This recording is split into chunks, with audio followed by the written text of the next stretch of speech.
Pittsburgh city parks. A place of relaxation, sunshine, and fun. But behind this idyllic scene lurks a monster. Each frisbee throw could be your last when you're being stalked by Squirrilla.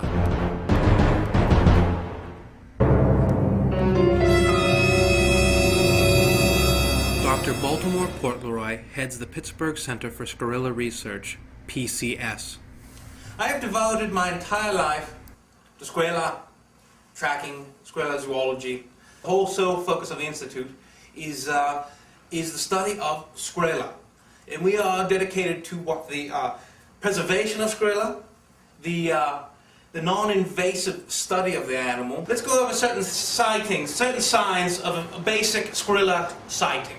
1. Feathers. Bright yellow feathers are often found in the area where a Squirrilla has been seen. Banana peels. It's well known that one of the favorite foods of Squirrilla is bananas. You might find banana chips, you know, the freeze-dried variety which you buy at the supermarket.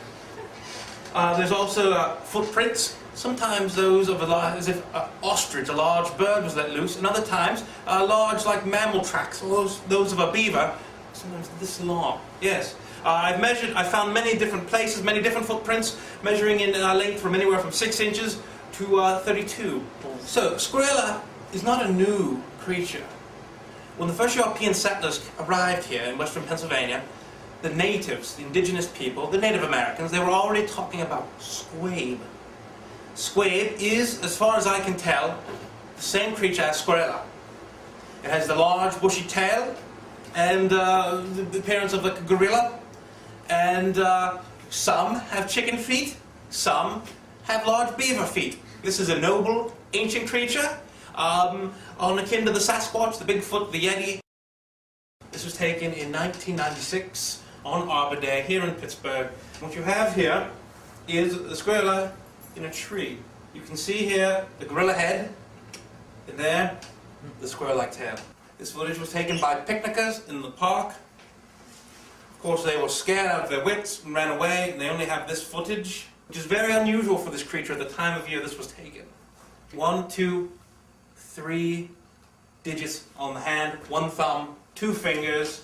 It doesn't want to be a part of human society. It doesn't want to live in our world, or it would make its presence known. It's hiding for a reason. I'd like to someday find out that reason. Maybe it's simple instinct, or maybe it's a higher intellect.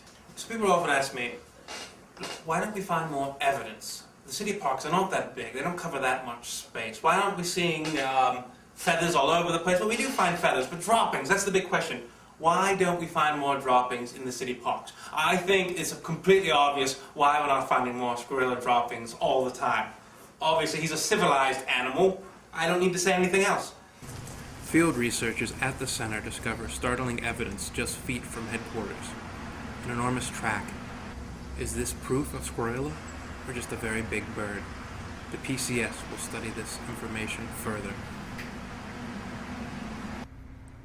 Squirrilla witness Joshua Birkenstock revisits the scene of an encounter that has haunted him for over 30 years. In 1976, I was touring the American youth hostels in the city parks, and had a really scary experience. One of the days that I was hiking around the Mellon Park American Youth Hostel campus, I came across a banana. I love bananas, so, you know, it's fresh. Thought, sure, take it with me, and I was going to eat it for breakfast. Took it back to the hostel where I was sleeping that night, and a terrible thing happened. I was sleeping, and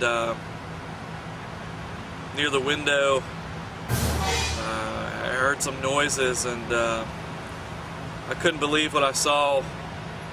When I awoke, there was a large hand on my chest. Stood up, and I just tried to run away, and was approached by this massive beast. To this day, I can't stand the smell of bananas, and I can't eat them. They just make my stomach turn.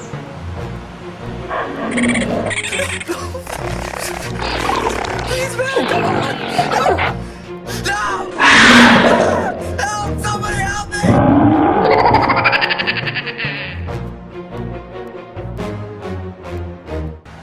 The beast that attacked me was large and brown, stunk of rotten bananas and fruit and who knows what. It had these dark, beady eyes, and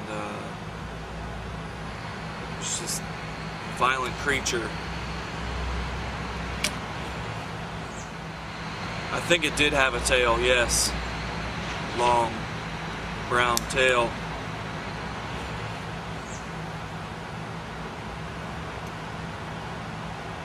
Banana chips.